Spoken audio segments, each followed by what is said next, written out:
এবং আজকেও যে বলা হলো লক্ষ্মীর ভাণ্ডার, ফেব্রুয়ারি মাস থেকেই তারা পাবেন। 500 টাকা করে বেড়ে গেল সবার জন্য। কথা দিয়ে কথা রাখাটা মানুষের বড় ধর্ম।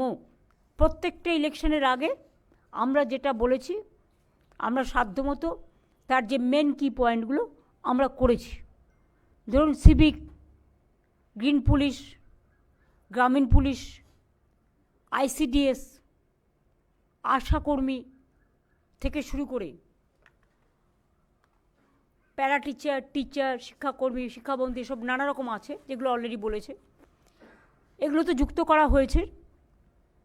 প্লাস আশারা মেয়েরা যারা কাজ করে এবং আইসিডিএস, আমি মনে করি যে ওদের মাতৃকালীন ছুটিটা পাওয়া উচিত। যদিও এটা একটা প্রজেক্ট, এটা সরাসরি গভর্নমেন্টের চাকরি নয় আশা, এটা একটা প্রজেক্ট।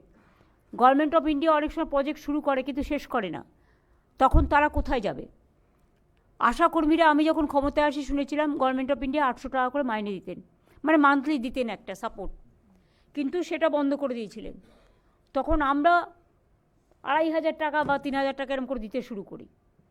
তারপরে ওরা একটা ইনসেন্টিভস পায়, সেই ইনসেন্টিভসের টাকাটা 60% না 50-50% মতো ভাগাভাগি আছে, তার মধ্যেও আমাদের প্রায় 2500-3000 টাকা পড়ে এবং ওরা 5500, 7500, 8000 অলরেডি পায়।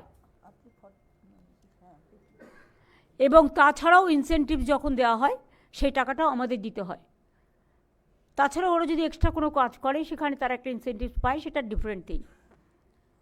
কিন্তু ওই যে মাইনে হিসেবে যেটা আমি আপনাদের বললাম যে একটা টাকা হিসেবে লামসাম যেমন 800 টাকা করে মাত্র পেত, তারপর টোটালটা বন্ধ করে দেওয়া হলো।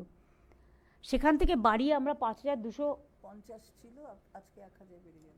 হ্যাঁ, এটা কিন্তু ইনসেন্টিভ ছাড়া, প্লাস ইনসেন্টিভ বাবদ আমাদের বছরে 2500-3000 সেটাও আমরা কন্ট্রিবিউট করি।